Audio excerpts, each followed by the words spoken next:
కొణిదెల పవన్ కళ్యాణ్ అమ్మ కడుపున ఆఖరివాడిగా పుట్టిన అందరికీ మంచి చేయాలి, మేలు జరగాలి అనే విషయంలో ముందువాడుగా ఉంటాడు. తన గురించి కంటే జనం గురించి ఎక్కువగా ఆలోచించే మనస్తత్వం నా తమ్ముడు కళ్యాణ్ బాబుది. ఎవరైనా అధికారంలోకి వచ్చాక ప్రజలకు ఏదైనా చేయాలనుకుంటారు. కానీ కళ్యాణ్ తన సొంత సంపాదనని కౌలు రైతులు కన్నీళ్లు తుడిచేందుకు ఖర్చు పెట్టడం, సరిహద్దు దగ్గర ప్రాణాలొడ్డి పోరాడే జవాన్ కోసం పెద్ద మొత్తం అందివ్వటం, అలాగే మత్స్యకారులు ఇంకా ఎందరికో తాను చేసిన సహాయం చూస్తుంటే ఇలాంటి నాయకుడు కదా జనాలకు కావాల్సింది అనిపిస్తుంది. ఒక రకంగా చెప్పాలంటే సినిమాలోకి తను బలవంతంగా వచ్చాడు, రాజకీయాల్లో మాత్రం ఇష్టంతోనే వచ్చాడు. ఏ తల్లికైనా తన కొడుకు కష్టపడుతుంటే గుండె తరుక్కుపోతుంది.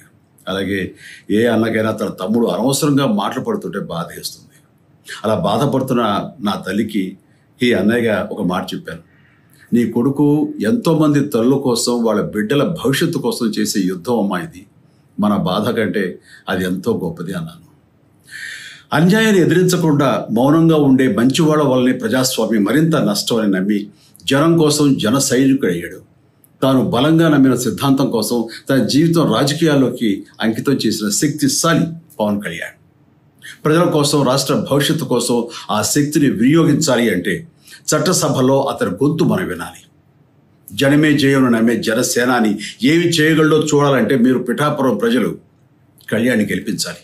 మీకు సేవకుడుగా, సైనికుడుగా అండగా నిలబడతాడు. మీకోసం ఏమైనా సరే కలబడతాడు, మీ కళ నిజం చేస్తాడు. పిఠాపురం వాస్తవ్యులకు మీ చిరంజీవి విన్నపం, గాజు గ్లాసు గుర్తుకి మీ ఓటు వేసి పవన్ కళ్యాణ్ని గెలిపించండి. జై హింద్.